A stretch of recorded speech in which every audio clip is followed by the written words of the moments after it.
پہلے کے بعد دوسرا تیسرا ایسے یہاں پہ پیدا ہوتے ہیں، اسی طرح سے ایسے جیوتے تھے سب. تو یہ کہاں پر ہوگا؟ یہ یسوع کے ساتھ بادلوں میں. اب کیا ہوگا؟ اب دوسروں کی باری ہوگی، دوسروں کی باری اب آئے گی. جو سنگار سنتے ہیں، جو اس کی آواز نہیں سنتے ہیں، اب وہ آواز سنیں گے اور اس آواز سے وہ بھی اٹھیں گے ابدی ہلاکت کے لیے. یہ آسمان اور زمین کا کوئی اختیار مجھے دیا گیا. اب تم کیا کرو؟ تم کیا کرو؟ بس تم جا کر سب قوموں کو کیا کرو؟ شہید بناؤ. دیکھو کتنی خوشی کی خبر ہے. دیکھو میں تمہیں ایک خوشی کی خبر دیتا ہوں. آج تمہارے لیے داؤد کے شہر میں ایک بچہ پیدا ہوا. اور آج کیا خوشخبری؟ وہی بچہ جو بڑا ہوا، جوان ہوا اور ظالموں نے دن دہاڑے گلگندہ کی پہاڑی پر اونچے پہ لے جا کر سب کے سامنے اسے مصلوب کر دیا، قتل کر دیا. اور وہی بچہ جوان ہو کر مصلوب ہو گیا، مر گیا، دفن و عجیب تھا. اور آج کہتا ہے آسمان و زمین کا اختیار ہے.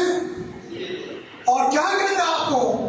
کہتا جاؤ جاؤ میری بیٹیوں، میری بیٹیوں، میرے بھائیوں، میری بہنوں، جاؤ. کیا کرو؟ جا کر سب قوموں کو شہید بناؤ، شہید بناؤ، لوگوں کو مسیح کے پاس لاؤ. لیکن آپ دیکھ رہے ہو کہ جتنے لوگ رات کو آئے تھے، لاکھوں بہت لوگ تھے، بڑا بچہ، لیکن ہم وہ نہیں. اب وہ سو گئے. تب میں پوچھا سے کہو گے جس صاحب آئیں گے، آپ کدھر گئے؟ ادھر ناشتہ بھی کیا تاکہ ناشتہ پکانا نہ پڑے. جاؤ جا کے گھنٹہ سو لو اور واپس آنا. ناشتہ بھی کیا اور جا کے اتنے سوئے کہ پتا کو اٹھی نہیں. ابھی جب سوئے جاؤ، سونے کا وقت نہیں ہے. سب قوموں کو شہید بناؤ اور شہید بنا تو آپ ان کو باپ، بیٹے اور ان کو کس کے نام سے، اور پھر کیا کرو؟ اور ان کو یہ تعلیم دو تو سب باتوں پر عمل کریں جن کا میں نے تم کو حکم دیا. حکم دیتا اکٹھے ہو، جگو، خدا کا کلام سنو، عبادت کرو. لیکن حکم دیا اور لوگ سو گئے. حکم دیا اور آئے ہی نہیں. ایسا ہونا چاہیے. دانیل کہتا ہے میں دن میں 3 بار تیری حمد ساتھ بات کرتا ہوں. دانیل کتنی بار بات کرتا تھا؟ دن میں 3 بار. تھا کہاں پر؟ قید کے اندر، اپنے ملک سے دور، عراق کے اندر، پھر ایران کے اندر، پھر بھی اپنے اوپر والی منزل کا کمرے کا دروازہ یروشلم کی طرف اس کی کھڑکی کھول کر دن میں 3 بار کرتا تھا. کیا؟ دعا. تو دن میں کیا کہتے ہیں؟ میں دن میں 7 بار تیری، اور ابھی دوسری بار ہی آنا پڑا تو لوگ غائب ہو گئے. دوسری بار ہی غائب ہو گئے. ابھی 5 بار یہاں رہے. اب سب نے گناہ کیا اور سبھی سزا کے مستحق تھے. لیکن خدا نے اپنے بیٹوں کو اس لیے بھیجا سب اس کو ایمان لائیں اور ایمان لا کر اپنے اپنے گناہوں سے نجات پائے. اب نجات مکمل ہے. نجات دینے کے بعد سے اختیار بھی ہے، لیکن نجات دینے نے اختیار کے ساتھ ساتھ حکم دیا لوگوں کو شہید بناؤ. شہید ان کو تعلیم دو، بپتسمہ کی تعلیم دو. ان کا باپ بیٹے روح القدس کے نام سے بپتسمہ دو. نجات کا کام کافی نہیں ہے جب تک نجات کے پانے والے نہ ہو. جب لوگ نجات نہ پائیں، اسی طرح ہے جیسے لوگ ایک بار چل جاتے ہیں دوسری بار نہیں آتے. نجات کسی طرح پاتے ہیں. جیسے شہید دلیل کے پہاڑ پر گئے، خدا کو دیکھا بھی، کچھ یقین کیا کچھ یقین نہ کیا. لیکن نجات پانے والے تھوڑے، نجات پانے والے تھوڑے. لیکن کیا وہ تھوڑے آپ ہی بنی، آپ ہی ہو، کاش وہ آپ ہی ہو. جو نجات پانے والے تھوڑے سے ہیں، کاش وہ آپ سارے کے سارے ہو. آپ بھی آگے بات کریں.